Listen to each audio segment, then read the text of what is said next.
بسم اللہ الرحمن الرحیم۔ السلام علیکم، کیسے ہیں آپ سب؟ امید ہے کہ خیریت سے ہوں گے اور پنکھے کی آواز کو تھوڑا اگنور کریں۔ ایسے تو اتنی گرمی نہیں ہے لیکن پھر بھی۔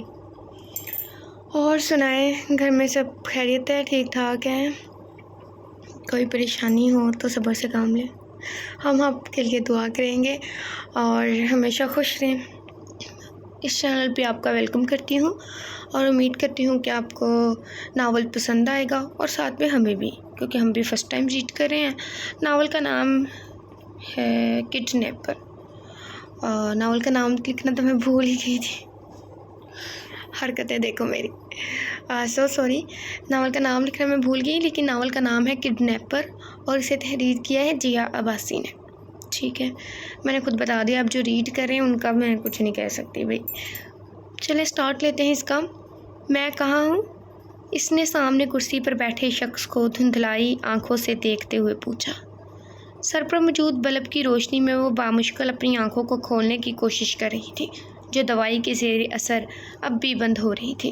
نہ جانے کیا دشمنی تھی، اسے یہاں کیوں لایا گیا تھا، لیکن یہ بھی اندازہ ہو رہا تھا کہ سامنے بیٹھے شخص کے ارادے کچھ ٹھیک نہیں تھے، تبھی تو وہ رسیوں میں جکڑی اس نیم اندھیرے کمرے میں موجود تھی۔ میں تم سے پوچھ رہی ہوں، کیوں باندھا ہے مجھے؟ کرسی پر بیٹھی وہ چلائی، ساتھ ساتھ رسیوں سے جکڑے ہاتھوں کو آزاد کرنے کی کوشش بھی جاری تھی۔ اے چھوکری، چیخ نہیں، سمجھی؟ ورنہ میں بھول جاؤں گا کہ تو ایک عورت ہے۔ کمرے میں کرخت آواز گونجی۔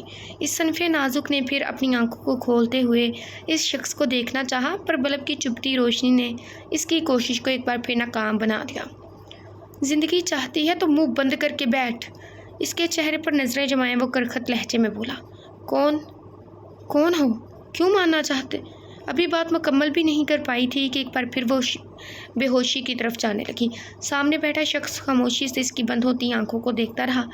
چند لمحے گزرے کہ اپنی کرسی سے اٹھ کر دھیرے دھیرے قدم بڑھاتا وہ اس کے پاس آیا اور ہاتھ بڑھا کر اس کے چہرے پر آئے زلفوں کو کان کے پیچھے کرتا زیر لب بڑھایا۔ وہ کیوں ماننا چاہتا ہے تجھے؟ وہ ہسپتال کے کمرے میں بیٹھی بے بسی سے اپنی ماں کو دیکھ رہی تھی، جو کینسر کے باعث ایک بار پھر اس ہسپتال میں موجود تھی۔ ڈاکٹر انہیں جواب دے چکے تھے، جس کے بعد اس کا دل کر رہا تھا پھوٹ پھوٹ کر روئے۔ کل جویریہ کی طبیعت کے باعث وہ خود پر ضبط کرتی ان کی باتیں سن رہی تھی۔ آئمہ، تمہیں گھر جانا چاہیے، کافی تھک گئی ہو، اس حالت میں تمہیں اپنا خیال رکھنا چاہیے، وہ نحیف سی آواز میں اس کے بھرے بھرے وجود کو دیکھتے ہوئے بولی۔ لیکن میں آپ کو چھوڑ کر کیسے جا سکتی ہوں؟ اس نے پریشانی سے جویریہ کو دیکھا، جو تیسری چوتھی بار اسے گھر جانے کا کہہ چکی تھی۔ حسان ہے میرے پاس، تم جاؤ، انہوں نے کہتے ہوئے 17 سالہ بیٹے حسان کی طرف دیکھا، جو کرسی پر بیٹھا خاموشی سے ماں بہن کی گفتگو سن رہا تھا۔ ٹھیک ہے، پر کوئی بات ہو تو حسان مجھے فوراً کال کرنا، وہ کہہ کر اٹھ کھڑی ہوئی اور ان دونوں کو الوداع کہتی ہسپتال کے کمرے سے باہر نکل گئی۔ اس کا دل اداس تھا، بے حد اداس۔ کہنے کو تو جویریہ اس کی سوتیلی ماں تھی، لیکن انہوں نے کبھی اپنے سگے بیٹے حسان اور آئمہ میں فرق نہیں کیا تھا۔ آئمہ کی ماں سیمہ اس کی پیدائش کے دوران ہی خالق حقیقی سے جا ملی تھی، جس کے بعد رمیز شیخ نے آئمہ کو سنبھالنے کی خاطر اپنی ساری جویریہ سے شادی کر لی تھی، مگر 3 سال پہلے ہارٹ اٹیک کے باعث وہ بھی ان تینوں کو روتا چھوڑ کر اپنی آخری آرام گاہ میں جا سوئے تھے، اور آج 3 سال بعد جویریہ بھی اسے خود سے دور جاتی محسوس ہو رہی تھی۔ اسے خود پر قابو پانا مشکل لگنے لگا، اس لیے فوراً ٹیکسی لے کر گھر کی طرف روانہ ہو گئی۔ مائی وائف، تم رو رہی ہو؟ اسپیکر سے احتشام کی متفکر سی آواز ابھری۔ گھر آنے کے بعد وہ آرام کرنے کی غرض سے بیڈ پر لیٹی تھی کہ اسے احتشام کی گول آ گئی۔ ڈاکٹر جواب دے چکے ہیں، وہ بولی تو آواز بھر آ گئی۔ تم رونا بند کرو، اس طرح اپنی طبیعت خراب کر لو گی۔ ایک کام کرو، گھر سے باہر نکل کر قریبی پارک چلی جاؤ، اس سے تمہارا دل بہل جائے گا، بہتر محسوس کرو گی۔ آئمہ تخلیق کے مراحل سے گزر رہی تھی، اس لیے احتشام اسے چپ کراتا ہوا بولا۔ وہ اس وقت اسلام آباد میں تھا، مگر صبح سے کئی بار کال کر چکا تھا۔ میں ابھی ہسپتال سے آئی ہوں اور اب سونے لگی ہوں، بعد میں سو جانا۔ گھر سے باہر نکلو، تمہاری اپنی طبیعت ٹھیک رہے گی تو تم حسان اور جویریہ آنٹی کو سنبھالو گی، وہ نرمی سے بولا۔ ٹھیک ہے، میں ہو آتی ہوں، شاید اس سے میں کچھ ہلکا پھلکا محسوس کرنے لگوں۔ اس نے حامی بھری۔ گڈ، اب باہر جاؤ، پھر واپس آ کر مجھے کال کرنا، بائے۔ مسکرا کر کہتا وہ کال کٹ کر گیا۔ ان دونوں کی شادی کو 5 سال ہو چکے تھے۔ آئمہ کراچی کی رہنے والی تھی، جبکہ احتشام کا تعلق اسلام آباد سے تھا، لیکن 7 سال پہلے کاروبار کے باعث وہ کراچی آیا ہوا تھا، جہاں اس کی ملاقات رمیز شیخ سے ہوئی۔ چند ماہ میں ان کی اچھی جان پہچان بڑھتی تھی، جس کی بنیاد پر رمیز شیخ نے احتشام قریشی کے ساتھ مل کر اپنا خود کا چھوٹا سا بزنس شروع کرنا چاہا۔ اس دوران احتشام کا ان کے گھر آنا جانا کافی بڑھ گیا تھا۔ جب بھی وہ ان کے گھر آتا تو اکثر اس کا سامنا آئمہ سے ہو جاتا تھا۔ انہی غیر ارادہ ملاقاتوں میں جہاں دونوں کے درمیان بے تکلفی کی دیوار گری، وہیں دل کی سرزمین پہ چاہت کی کلی کھل اٹھی۔ جویریہ اور رمیز کو بھی کیا اعتراض ہونا تھا، دیکھا بھالا کاروباری لڑکا تھا۔ موقع غنیمت جان کر انہوں نے فوراً اس رشتے کے لیے احتشام کی امی کو ہاں کر دی، اور یوں آئمہ 20 سال کی عمر میں آئمہ رمیز سے آئمہ احتشام بن گئی۔ آئمہ نے گہرا سانس لیا اور اپنی چادر اوڑھ کر گھر سے باہر نکل گئی۔ اس کا دماغ بالکل معاف ہو رہا تھا۔ وہ یوں ہی غائب دماغی سے سڑک پر چل رہی تھی کہ تبھی اچانک ایک وین اس کے سامنے آ کر رکی۔ اس سے پہلے وہ کچھ سمجھ کر کسی کو مدد کے لیے پکارتی، ان میں سے ایک آدمی نے تیزی سے وین کا دروازہ کھول کر اسے اندر کی جانب کھینچ لیا۔ ایک بار پھر اس نے آنکھوں کو کھولنے کی کوشش کی۔ چکراتا ہوا سر، اوپر سے چپٹی بلب کی روشنی اس کی خاموشی کو ناکام بنا رہی تھی۔ ناکام بنا رہی تھی۔ اس نے واپس آنکھیں بند کر لی۔ اے چھوکری، کھانا کھا لے۔ دروازہ کھول کر اندر آتا آدمی اسے ایک نظر دیکھ کر نظریں نیچے جھکا گیا۔ آئمہ نے بامشکل آنکھیں کھول کر اسے دیکھا، جو کم از کم 15-16 سال کا لڑکا تھا۔ اس کے ہاتھ میں کھانے کی ٹرے موجود تھی۔ مجھے تو لگا 32-35 سال کا ہوگا۔ آخر میں نے کیا بگاڑا ہے؟ مجھے کیوں باندھا ہے یہاں؟ وہ اسے دیکھ کر چلائی۔ باس نے کہا ہے تمہارا اس حالت میں چیخنا چلانا اچھا نہیں، کھانا کھا لو۔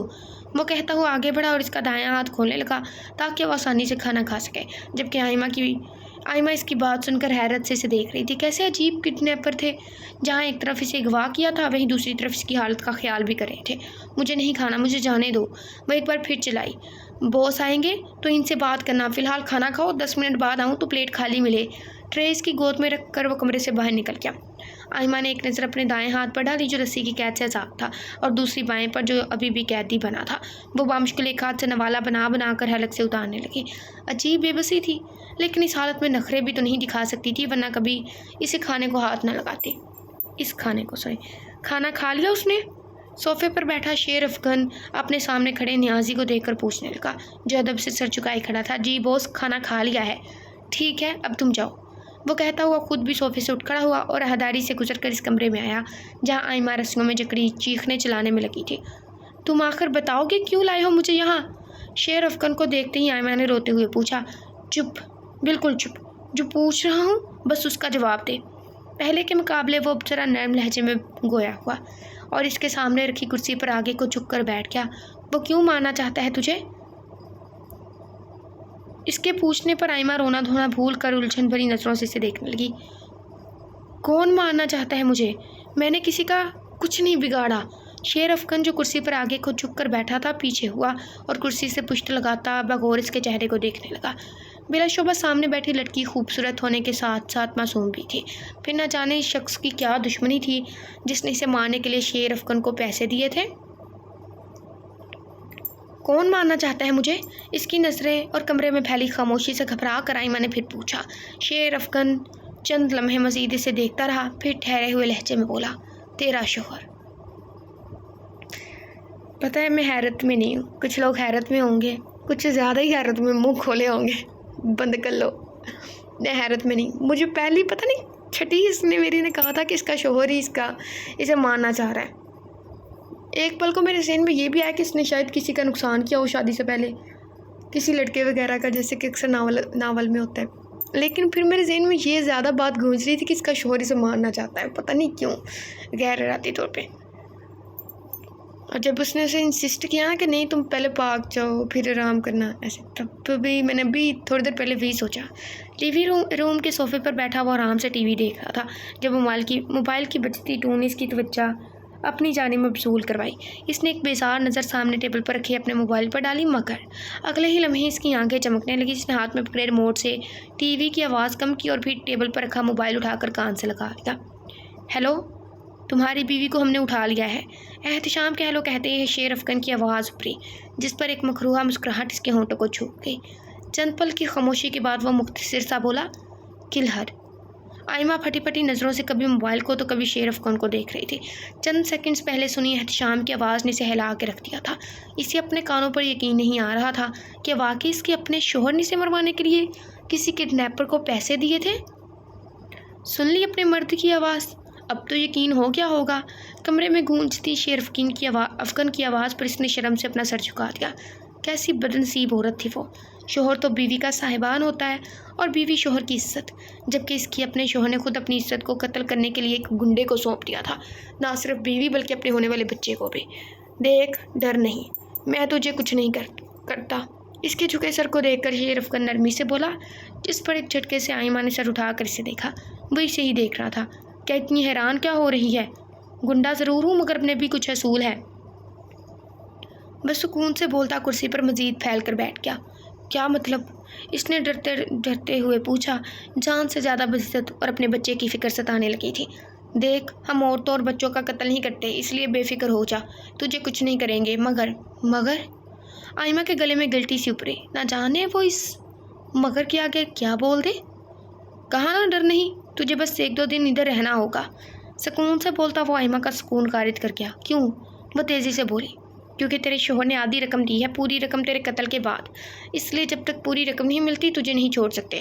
وہ کہتا ہوا اٹھ کھڑا ہوا۔ آئمہ نے بے چینی سے اسے دیکھا۔ بے فکر ہو کر رہے، کوئی تجھے کچھ نہیں کہے گا، بس جیسا کہہ رہا ہوں ویسا کرتی جا۔ آئمہ کی پریشانی کو بھانپ کر وہ اسے یقین دلاتا ہوا بولا، جانتا تھا ہر شریف لڑکی کو پہلی فکر اپنی عزت کی ہی ہوتی ہے۔ وہ چند لمحے وہیں کھڑا اس کے جھکے سر کو دیکھتا رہا، پھر خاموشی سے پلٹ کر کمرے سے باہر نکل گیا۔ باقی کے پیسے کب تک بھیج رہے ہو؟ صبح ہوتے ہی اس نے احتشام کو کال ملائی تھی اور کوئی بھی دوسری بات کے بغیر سیدھا مدعے پر آیا۔ میرا کام ہو گیا؟ پلٹ کر سوال کیا۔ شیرف خان نے موبائل کان سے ہٹا کر تعصب سے نفی میں سر ہلایا۔ اسے آئمہ کے لیے افسوس ہو رہا تھا۔ وجہ تو وہ نہیں جانتا تھا، پر یوں ایک شوہر کا اپنی بیوی اور ہونے والے بچے کو قتل کروانا اسے اچھا نہیں لگ رہا تھا۔ بس تھوڑی دیر میں تمہارا کام مکمل ہو جائے گا، اس کے بعد مجھے میرا پیسہ چاہیے۔ ٹھیک ہے، 3 بجے تک تمہارے اکاؤنٹ میں پیسہ پہنچ جائے گا، لیکن قتل کے وقت اس کی چیخوں کو اپنے کانوں سے سننا چاہتا ہوں۔ احتشام شفاقی سے بولا۔ اتنی سی بات؟ تم لائن پر ہو، ابھی تمہاری خواہش کو پورا کرتا ہوں۔ کہتا ہوا وہ اپنے صوفے سے اٹھا اور کمرے سے باہر نکل کر راہداری سے گزرتا اس دروازے کے سامنے جا کھڑا ہوا۔ ہاتھ کے اشارے سے اپنے بندے کو دروازہ کھولنے کا حکم دیا، جو تابع داری سے سر ہلاتا فوراً دروازہ کھولنے لگا۔ شیرف خان اندر داخل ہوا، جہاں وہ رسیوں میں جکڑی بیٹھی تھی، مگر کل کی نسبت آج وہ تھوڑا پرسکون نظر آ رہی تھی۔ لو اپنی بیوی کی آخری بار آواز سن لو، کہنے کے ساتھ اس نے ہاتھ میں پکڑی پستول آئمہ کی جانب اٹھائی، جو حیرت سے شیرف خان کو دیکھ رہی تھی۔ کل تک تو وہ بول رہا تھا عورتوں اور بچوں کو قتل نہیں کرتے، اور آج اس پر پسٹل تانے کھڑا تھا۔ تم؟ اس سے پہلے وہ کچھ کہتی ہی کمرے میں فائر کی آواز کے ساتھ آئمہ کی چیخ بھی گونج اٹھی۔ امید ہے تمہاری تسلی ہو گئی ہوگی، اب میرا پیسہ میرے اکاؤنٹ میں پہنچ جانا چاہیے۔ فون کان سے لگائے تہکمانہ انداز میں کہتا وہ کال کاٹ گیا، پھر نظر پھیر کر سامنے بیٹھی آئمہ کو دیکھا، جو ابھی بھی آنکھوں کو سختی سے میچے ہوئے تھی۔ آنکھیں کھول لو، مری نہیں ہو۔ شیرف خان کی آواز پر اس نے باری باری اپنی دونوں آنکھوں کو کھولا۔ اپنے زندہ ہونے کا یقین کر کے اس نے چہرہ موڑ کے دیوار کی طرف دیکھا، جہاں گولی لگنے کا نشان موجود تھا۔ تم نے تو جان ہی نکال دی تھی۔ ایک دم اس کی زبان سے پھسلا، کہا تھا نا تم سے، ڈرو نہیں، ہم عورتوں اور بچوں کو کچھ نہیں کرتے۔ وہ کہتا ہوا اس کے سامنے رکھی کرسی پر آ بیٹھا۔ آئمہ کو اس کے بدلے ہوئے انداز پر حیرت ہوئی تھی، جو تم پر آ گیا تھا، مگر اس نے چہرے کے تاثرات سے واضح نہیں ہونے دیا۔ ویسے میں تمہارے بھائی کو بھی جانتا ہوں، اس لیے تمہیں اغوا کیا تاکہ تمہیں تمہارے شوہر کی اصلیت بتا سکوں۔ اور یہ لگا آئمہ کو ایک اور جھٹکا۔ تم میرے بھائی کو کیسے جانتے ہو؟ میرے خیال سے تم لیاری کی رہنے والی ہو۔ تو یہ کہ میں بھی لیاری میں رہتا ہوں، اکثر تمہیں تمہارے بھائی کے ساتھ آتے جاتے دیکھتا ہوں۔ جب کبھی تم اسلام آباد سے کراچی آتی تھی اپنی سوتیلی ماں اور بھائی سے ملنے، وہ اس کے تاثرات کو بغور دیکھتا ہوا اس پر ایک نیا انکشاف کر گیا۔ آئمہ حیرت سے اسے سن رہی تھی کہ ماں کے ذکر پر ہسپتال میں موجود جویریہ یاد آ گئی۔ ماما، کیا میں اپنی ماما سے بات کر سکتی ہوں؟ نہیں، ابھی نہیں، 3 بجے تمہارا شوہر پیسے میرے اکاؤنٹ میں بھیج دے گا، اس کے بعد تم یہاں سے جا سکتی ہو۔ وہ کہہ کر اٹھا اور دھیرے دھیرے قدم بڑھاتا اس کے سامنے جا کھڑا ہوا۔ آئمہ نے سر اٹھا کر اسے دیکھا، گلے میں گلٹی سی ابھری کہ تبھی شیرف خان نے اس کے چہرے پر آئی لٹ کو کان کے پیچھے کیا اور کچھ بھی کہے بغیر کمرے سے باہر نکل گیا، جبکہ آئمہ سانس روک کے اس بند دروازے کو دیکھ رہی تھی۔ وہ خاموش بیٹھا جویریہ کو دیکھ رہا تھا، جو آنکھیں بند کیے آرام کر رہی تھی۔ اس کی حالت کل سے تھوڑی بہتر ہو چکی تھی۔ حسان نے گہرا سانس لیتے ہوئے موبائل جیب سے نکالا اور آئمہ کو کال کرنے لگا۔ وہ صبح سے 2 بار کال کر چکا تھا، لیکن وہ تھی کہ اٹھا ہی نہیں رہی تھی۔ کیا ہوا؟ بات ہوئی؟ آنکھیں کھولتے ہوئے انہوں نے نحیف سی آواز میں پوچھا۔ نہیں، کال نہیں اٹھا رہی۔ اس نے نفی میں سر ہلایا۔ احتشام کو کال کر کے پوچھا، طبیعت تو ٹھیک ہے نا اس کی؟ جی کرتا ہوں۔ اسبات میں سر ہلاتے ہوئے اس نے اب کی بار احتشام کو کال ملائی، جو دوسری بیل پر ہی اٹھا لی گئی۔ ہیلو؟ اسپیکر سے احتشام کی آواز ابھری۔ بھائی، آپ کی کال نہیں اٹھا رہی ہے۔ آپ کی ان سے بات ہوئی تھی؟ نہیں، آج تو نہیں ہوئی، لیکن تم پریشان مت ہو، میں کرتا ہوں اسے کال۔ جی ٹھیک ہے۔ احتشام کے کہنے پر وہ کچھ پرسکون ہوا اور کال بند کر کے جویریہ کو دیکھنے لگا، جو سوالیہ نظروں سے اسے دیکھ رہی تھی۔ احتشام بھائی بول رہے ہیں ان کی تھوڑی دیر پہلے بات ہوئی تھی، ابھی وہ سو رہی ہوں گی، آپ پریشان نہ ہوں۔ جویریہ کی طبیعت کے باعث اس نے جھوٹ بولا، نہ جانے وہ مطمئن ہوئی یا نہیں، پر خاموشی سے دوبارہ آنکھیں بند کر لی تھیں۔ وہ کرسی پر بیٹھی ارد گرد کا جائزہ لے رہی تھی، جہاں کمرے کے کونے پر ٹوٹی ہوئی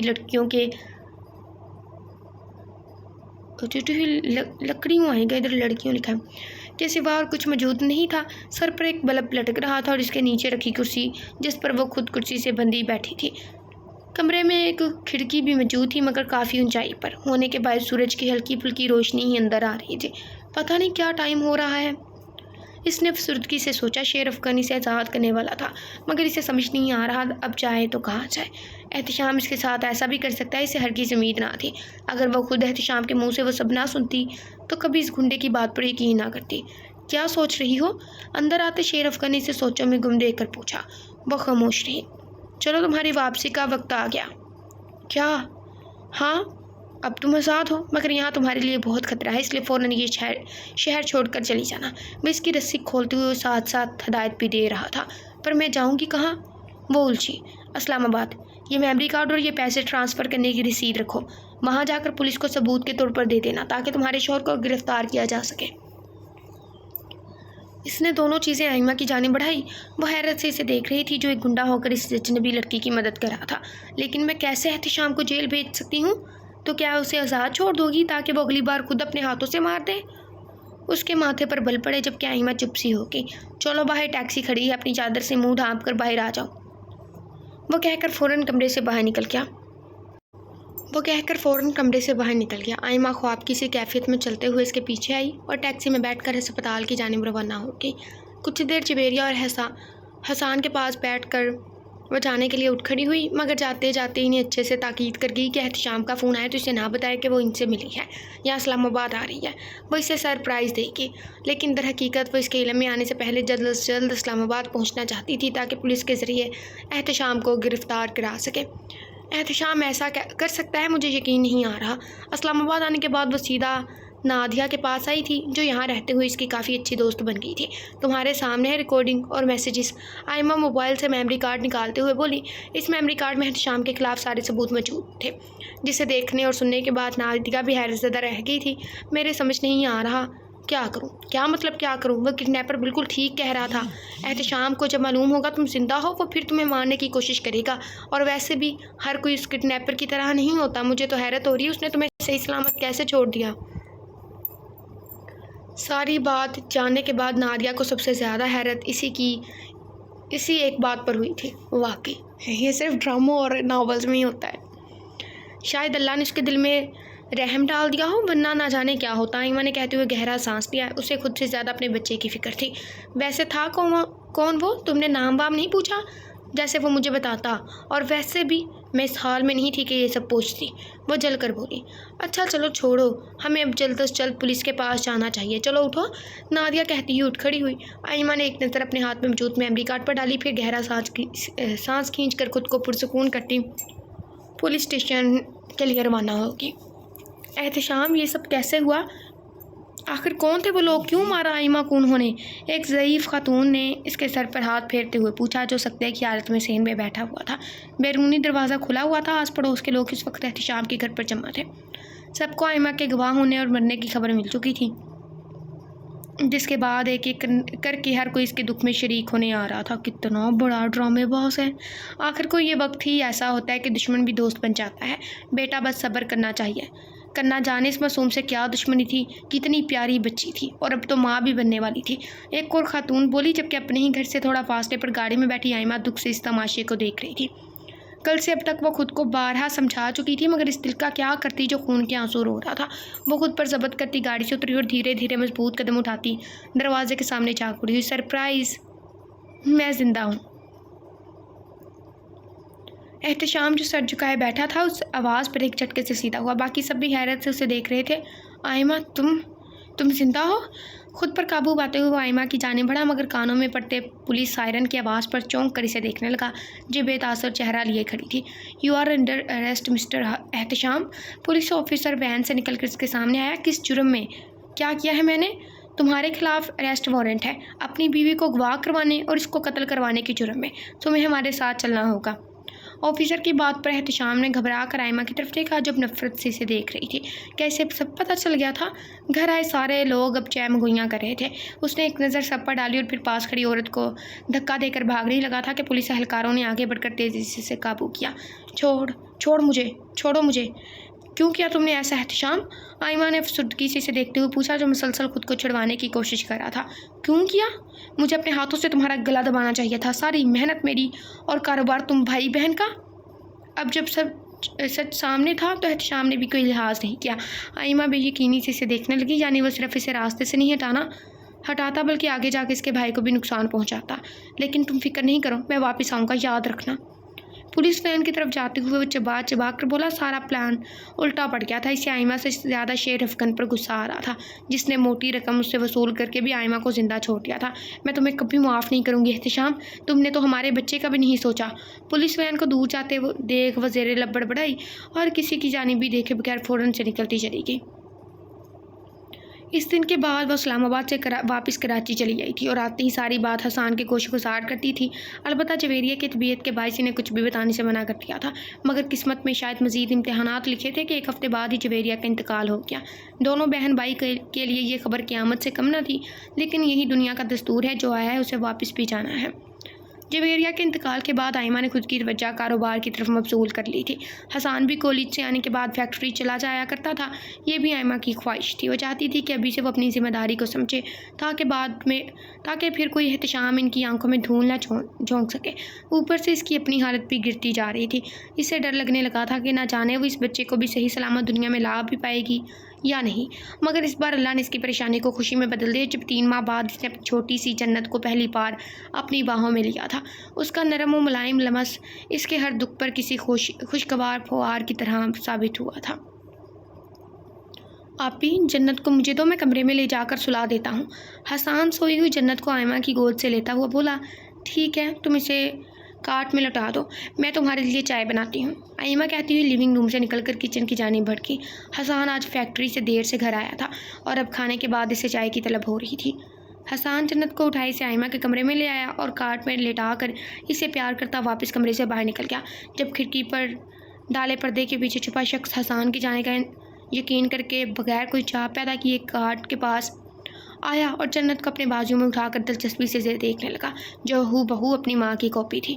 میری شہزادی پہچانا اپنے بابا کو؟ او مائی گاڈ! وہ سرگوشی کرتے ہوئے بولا، جلد تم اور تمہاری ماں میرے پاس ہوں گے۔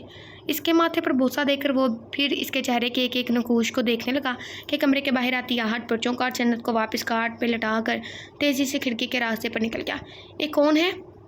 اندر آتی آئمہ کی نظر اس پر پڑتے ہی وہ چلائی، اپنی جانب پشت ہونے کے باعث بھی اس کا چہرہ نہیں دیکھ سکی تھی۔ کیا ہوا آپی؟ حسان اس کی آواز سنتا فوراً کمرے میں آیا۔ کوئی تھا، میں نے کھڑکی سے جاتے دیکھا، وہ گھبرائی ہوئی بولی۔ احتشام کے بعد ایک خوف سا دل میں بیٹھ گیا تھا۔ حسان تیزی سے آگے بڑھا اور کھڑکی سے باہر دیکھنے لگا، شاید کوئی نظر آ جائے، مگر وہاں کوئی ہوتا تو نظر آتا۔ رات کے باعث گلی میں سناٹا چھایا ہوا تھا، ویسے بھی یہ لیاری کا علاقہ تھا، اتنی رات کو یہاں کوئی باہر نہیں نکلتا تھا۔ وہ کھڑکی بند کر کے واپس آئمہ کے پاس آیا، جو فقط چہرے کے ساتھ کھڑی تھی۔ وہ اگر نہ آتی تو شاید وہ شخص جنت کو نقصان پہنچا دیتا۔ کوئی نہیں ہے، چلے آپ جا کر میرے کمرے میں سو جائیں۔ وہ جنت کو کاٹ میں سے اٹھا کر اس کے پاس آیا اور اسے لیے کمرے سے باہر نکل گیا۔ کہیں یہ احتشام تو نہیں؟ وہ اپنا خدشہ ظاہر کرنے لگی۔ وہ جیل میں ہے آپی، وہ باہر بھی تو آ سکتا ہے۔ اب کہ حسان خاموش ہو گیا، وہ خود بھی پریشان ہو گیا تھا، مگر آئمہ کی حالت دیکھ کر اس نے کچھ بھی ظاہر نہیں ہونے دیا۔ نہیں یہ بھی تو ہو سکتا ہے چور ہو. اب آپ آرام کریں, میں لیونگ روم میں ہی ہوں, کچھ چاہیے ہو تو آواز دے دیجیے گا. وہ اسے اور جنت کو اپنے کمرے میں چھوڑ کر خود باہر نکل گیا. مجھے ایک لگ رہا ہے شیر افغان بھی ہو سکتا ہے, لیکن احتشام بھی ہو سکتا ہے. اسے جنت کے لیے کچھ ضروری سامان خریدنا تھا, اس لیے وہ آج دوپہر میں مارکیٹ چلی آئی تھی. سارا سامان لینے کے بعد وہ اپنی چادر ٹھیک کرتی تیزی سے اپنی گاڑی کے پاس آئی اور سامان پچھلی نشست پر رکھ کر دروازہ بند کرتی ڈرائیونگ سیٹ پر آ بیٹھی. جنت گھر پر اکیلی تھی, اس لیے اسے جنت کی فکر ہو رہی تھی. حالانکہ اس واقعے کو ایک ہفتہ گزر چکا تھا. اس کے بعد سے اس نے اپنے پھر کسی کو گھر میں گھستے یا نکلتے نہیں دیکھا تھا, مگر پھر بھی دل میں ڈر سا بیٹھ گیا تھا. جنت جاگ نہ گئی ہو ورنہ رو رو کر برا حال کر لے گی. اس نے سوچتے ہوئے ابھی گاڑی سٹارٹ کی ہی تھی کہ کوئی تیزی سے دروازہ کھولتا اس کے برابر والی سیٹ پر آ بیٹھا. جلدی چلاؤ, گاڑی چلو. چہرے پر نقاب لگائے, ہاتھ میں پستول تھامے وہ اس کی حیرت سے کھلی آنکھوں میں جھانکتا گھرایا. چلو, میری شکل کیا دیکھ رہی ہو, وہ جھنجھلا کر بولا. آئمہ جو حیرت سے اسے دیکھ رہی تھی فوراً سنبھلتے ہوئے گاڑی سٹارٹ کی اور آگے بڑھا دی. اس راستے پر گاڑی ڈالو, ایک اور حکم جاری کیا. اس کے ہاتھ میں موجود پستول دیکھ کر وہ خوفزدہ ہوتی اس بات میں سر ہلانے لگی اور فوراً گاڑی اس کے بتائے راستے پر ڈال دی. چند منٹ بعد وہ ایک سنسان سڑک پر موجود تھے جب اس آدمی نے گاڑی روکنے کا حکم دیا. بس اب یہاں سے چلے جاؤں گا میں, وہ پرسکون سا بولا. جبکہ اس کی آواز پر غور کرتی آئمہ حیرت سے گویا ہوئی. تم وہی کڈنیپر ہو نا؟ ارے واہ چھوکری, بڑی اچھی یادداشت ہے, اس نے کہتے ہوئے چہرے کا نقاب ہٹایا. آئمہ خاموشی سے اسے دیکھتی رہی. اس عرصے میں ایک یہی تو چہرہ تھا جو اس کے ذہن سے نہیں نکل پایا تھا. کیوں بھاگ رہے تھے تم؟ چند لمحے کی خاموشی کے بعد اس نے پوچھا. نہ جانے کیوں اپنے سامنے موجود شخص سے اسے ڈر نہیں لگ رہا تھا. وہ کچھ لوگ پیچھے لگے تھے. ایک بار پھر سکون سے جواب دیا. کیا ملتا ہے تمہیں یہ سب کر کے؟ ہاتھ نہیں کانپتے معصوم لوگوں کا قتل کرتے وقت؟ او چھوڑی, پیٹ کی آگ بجھانے کے لیے یہ سب کرنا پڑتا ہے. اور آج تک جن کو مارا ہے وہ بھی کوئی دودھ کے دھلے نہیں تھے, بلکہ واجب القتل تھے. اس حکومت کو تو میرا احسان ماننا چاہیے. اس ملک کی گندگی کو ختم کر رہا ہوں. شیر افغان فخر سے اپنے کالر کڑا کر بولا. آئمہ اسے دیکھ کر رہ گئی جو اپنی کرتوتوں کو ایسی شان سے بتا رہا تھا کہ گنڈا نہیں ملک کا محافظ ہو. شیر افغان نے پستول جیب میں رکھی اور چہرہ موڑ کر اسے دیکھا. ویسے چھوڑ, یہ بتا مجھ سے شادی کرے گی؟ ہاں, نہ جان نہ پہچان, میں تیرا مہمان. اب کیا آئمہ حیرت سے اسے دیکھے گی؟ جس شخص نے چند ماہ پہلے اسے پیسوں کے لیے کڈنیپ کیا تھا آج اس کے سامنے بیٹھا شادی کی پیشکش کر رہا تھا. دماغ درست ہے آپ کا؟ میں شادی شدہ ایک بچی کی ماں ہوں. تو کیا ہوا, میں سنبھال لوں گا تمہارے ساتھ تمہاری بچی کو بھی. اور تم نے کھلا نہیں لیا اپنے شوہر سے؟ وہ ایسے بول رہا تھا جیسے بہت بے تکلفی ہو ان میں. یہ آپ کا مسئلہ نہیں ہے. اور گاڑی سے اترے, مجھے گھر جانا ہے, وہ ناگواری سے بولی. حالانکہ احتشام کے جیل جانے کے بعد اس نے خلا کا کیس بھی دائر کر دیا تھا, مگر اس گنڈے کو بتانا اسے مناسب نہیں لگا. ہاں, ابھی تو جا رہا ہوں, لیکن سوچنا ضرور میری آفر کے بارے میں, قسم سے بہت خوش رکھوں گا, وہ کہتا ہوا فوراً گاڑی سے باہر نکل گیا. مگر اس کے لفظوں کی باز گشت نے آئمہ کا پیچھا نہیں چھوڑا. گھر آنے کے بعد بھی شیر افغان کو سوچتی رہی تھی. ایک گنڈے کے ساتھ شادی وہ سوچنا نہیں چاہتی تھی, پھر بھی اسے ہی سوچے جا رہی تھی. حسان جب گھر آیا تو اس نے آج کا سارا واقعہ بھی اس کے گوش گزار کر دیا. کم عمر ہونے کے باعث حسان کو بھی سمجھ نہیں آیا آخر اس معاملے سے کیسے نپٹے. وہ ایک گنڈا تھا اور اپنی بات پوری نہ ہونے پر انہیں کوئی نقصان بھی پہنچا سکتا تھا. اب پریشان نہ ہو اپی, ہم ایسا کرتے ہیں, کچھ وقت کے لیے یہ جگہ چھوڑ کر کرائے کے گھر میں شفٹ ہو جاتے ہیں. اس نے اپنی سوچ کے حساب سے حل پیش کیا. ہاں چلو دیکھتے ہیں کیا کرنا ہے. آئمہ پھیکا سا مسکرائی اور جنت کو لیے اپنے کمرے کی جانب بڑھ گئی. وہ حسان کو مزید پریشان نہیں کرنا چاہتی تھی. اس دن کے بعد سے شیر افغان پھر اسے ٹکرایا نہیں تھا, جس پر اس نے شکر ادا ہی کیا. ایسا نہیں تھا آئمہ کو اس سے کوئی ڈر تھا, بلکہ شیر افغان وہ شخص تھا جس نے اس کی اپنے شوہر سے جان بچائی تھی. بے شک موت اور زندگی اللہ کے ہاتھ میں ہے, لیکن آئمہ کی کہانی میں اس نے اہم کردار ادا کیا تھا. مگر اس کی شادی کی بات نے آئمہ کو ہلاک کر رکھ دیا تھا, جس سے وہ نہ چاہتے ہوئے بھی سوچے جا رہی تھی. وقت گزر رہا تھا, خاموشی سے اس کی خلا ہو چکی تھی احتشام سے. اب اس کی ساری توجہ بس جنت اور حسان پر ہی تھی. زندگی خوشیوں بھری نہیں پرسکون سی گزر رہی تھی. وہ مزید سکون سے گزر جاتی اگر ایک دن احتشام اس سے نہ ٹکراتا. وہ اس وقت اسلام آباد والے گھر پر تھے. ایک ہفتے سے وہ تینوں ضروری کام کی وجہ سے اسلام آباد آئے ہوئے تھے, لیکن آج جنت کی طبیعت خرابی کے باعث وہ جلدی گھر کا کام نپٹاتی اب ہسپتال کے لیے تیار ہو رہی تھی. موسم کی تبدیلی کی وجہ سے آج صبح سے ہی جنت کو بخار چڑھا ہوا تھا. جو کم ہونے کے بجائے مزید بڑھتا جا رہا تھا۔ اس سے پہلے کہ طبیعت مزید بگڑے وہ اسپتال جانے کا ارادہ کرتی تیار ہو کر جنت کو لیے گھر سے باہر نکل گئی۔ راستے میں اس نے حسان کو بھی کال کر دی تھی تاکہ وہ گھر آ جائے تو پریشان نہ ہو۔ خود وہ ہسپتال پہنچ کر ڈاکٹر سے چیک اپ کروانے اور دوائیاں لینے کے بعد اب واپس گھر کی طرف روانہ تھی جب گاڑی چلاتے وقت کوئی سامنے سڑک پر آ کھڑا ہوا۔ اس نے بروقت بریک لگایا ورنہ عین ممکن تھا گاڑی سامنے کھڑے شخص سے ٹکرا جاتی۔ پاگل ہو کیا؟ ابھی مر جاتے۔ گاڑی سے نکل کر وہ غصے سے اس نقاب پوش شخص کو دیکھ کر بولی۔ جب وہ دھیرے دھیرے قدم اٹھاتا اس کی جانب بڑھنے لگا۔ مجھے پہچانا نہیں جانے احتشام؟ اوہ مائی گاڈ، اب کیا ہوگا؟ 2 قدم کے فاصلے پر رک کے چہرے سے نقاب ہٹاتا وہ مکھر ہوا، مسکراہٹ ہونٹوں پر سجائے بولا، جبکہ آئمہ بے یقینی سے اپنے سامنے کھڑے احتشام کو دیکھے گی۔ چند ماہ پہلے چھایا خوف ایک بار پھر جا گیا تھا۔ تم تو جیل میں تھے نا؟ اس کی بات پر احتشام ہنسا اور دھیرے دھیرے قدم اٹھاتا مزید اس کی جانب بڑھا۔ آئمہ کو اپنے ارد گرد خطرہ محسوس ہوا۔ سنسان سڑک پر کوئی مدد کرنے والا نہیں تھا۔ وہ الٹے قدموں پیچھے ہونے لگی۔ ہاں، آج ہی جیل سے فرار ہوا تھا اور قسمت دیکھو راستے میں تم ٹکرا گئی۔ احتشام کہتا ہوا اس کے قریب پہنچ چکا تھا مگر اس سے پہلے وہ کچھ کرتا کسی نے گربان سے پکڑ کر اسے دور دھکیلا۔ احتشام لڑکھڑا کر پیچھے زمین پر جا گرا۔ تم؟ اپنے سامنے کھڑے شیر افغان کو دیکھ کر اس نے دانت پیسے۔ کتنا بڑا نقصان کروا دیا تھا اس کڈنیپر نے کہ اس کی وجہ سے وہ جیل تک پہنچ گیا تھا۔ ہاں میں وہی شیر افغان جس سے تم نے آئمہ کو مارنے کے پیسے دیے تھے، اس نے کہتے ہوئے احتشام کو پھر گربان سے پکڑ کر اپنی مقابل کیا اور ایک زوردار گھونسا اس کے چہرے پر مارا جس سے وہ ایک بار پھر زمین بوس ہو گیا۔ آئمہ حیرت و پریشانی سے شیر افغان کو احتشام کو مارتے دیکھ رہی تھی۔ کیسا انسان تھا جو آج دوسری دفعہ اس کی جان بچانے کے لیے نہ صرف اس کے پاس موجود تھا بلکہ اس کے بارے میں سب جانتا بھی تھا، اور ایک وہ تھی جسے اس کا نام بھی آج پتہ چلا تھا خود شیر افغان کے منہ سے۔ چھوڑ دو اسے شیر افغان، وہ مر جائے گا۔ احتشام کی بری ہوتی حالت دیکھ کر آئمہ چلائی۔ اس کے منہ اور سر سے خون نکلنے لگا تھا۔ حالت نڈھال سی ہو گئی تھی۔ بھلا ایک گنڈے کے آگے وہ کیا کر سکتا تھا؟ تو بیچارہ پٹ ہی رہا تھا ایک آئی تھنک۔ چھوڑ دو اسے، دیکھو پولیس آ گئی ہے۔ دور سے آتی پولیس وین کو دیکھ کر اس نے شیر افغان کا بازو پکڑ کر پیچھے کرنا چاہا۔ کیا ہو رہا ہے یہاں؟ اور تو بہت شوق ہے نا جیل سے بھاگنے کا؟ پولیس جو احتشام کی جیل سے بھاگنے کے بعد اسے ڈھونڈتے پھر رہی تھی، یوں ان تینوں کو سنسان سڑک پر کھڑے دیکھ کر ان کے پاس آ کر وین روکی مگر احتشام کو دیکھتے ہی آفیسر نے اسے آڑے ہاتھوں لیا۔ ہم تو یہاں سے گزر رہے تھے آفیسر، یہی گاڑی کے سامنے آ کر میری بیوی سے بدتمیزی کرنے لگا۔ شیر افغان نے صفائی سے جھوٹ بولا، جبکہ اس کی بیوی کہنے پر آئمہ نے گڑبڑا کر اسے دیکھا جو مزے سے اسے اپنی بیوی بنا گیا تھا۔ چلو اب جاؤ یہاں سے، اسے ہم سنبھال لیں گے۔ آفیسر کے کہتے اس نے آئمہ کا ہاتھ پکڑ کر اسے گاڑی میں بٹھایا اور خود ڈرائیونگ سیٹ پر آ کر گاڑی سٹارٹ کرتا وہاں سے نکلتا چلا گیا۔ اس لیے کہا تھا مجھ سے شادی کر لو، ہر بار تمہاری مدد کے لیے کوئی آئے ضروری نہیں۔ وہ گاڑی کو تھوڑا فاصلے پر لے جا کر روکتے ہوئے بولا۔ یہ سڑک سنسان نہیں تھی، آس پاس سے لوگ گزرتے دکھائی دے رہے تھے۔ اچھا گنڈا ہے، گنڈے بھی اچھے ہوتے ہیں، مجھے آج پتہ چلا۔ آئمہ نے خاموش نظر اس پر ڈالی اور پھر چہرہ موڑ کر سامنے کی جانب دیکھنے لگی۔ وہ اس وقت شدید ذہنی دباؤ کا شکار تھی۔ میں ایک لاوارث انسان ہوں آئمہ، جب سے ہوش سنبھالا خود کو یتیم خانے میں پایا۔ وہاں کی سختی اور بچوں کے ساتھ سلوک دیکھ کر میں 15 سال کی عمر میں وہاں سے بھاگ نکلا تھا۔ جب باہر کی دنیا میں آیا تو پیٹ کا دھوسک بھرنے کے لیے چھوٹی موٹی چوری کرنے لگا اور دیکھتے ہی یہ چھوٹی موٹی چوریاں بڑی بڑی واردات میں تبدیل ہو گئی۔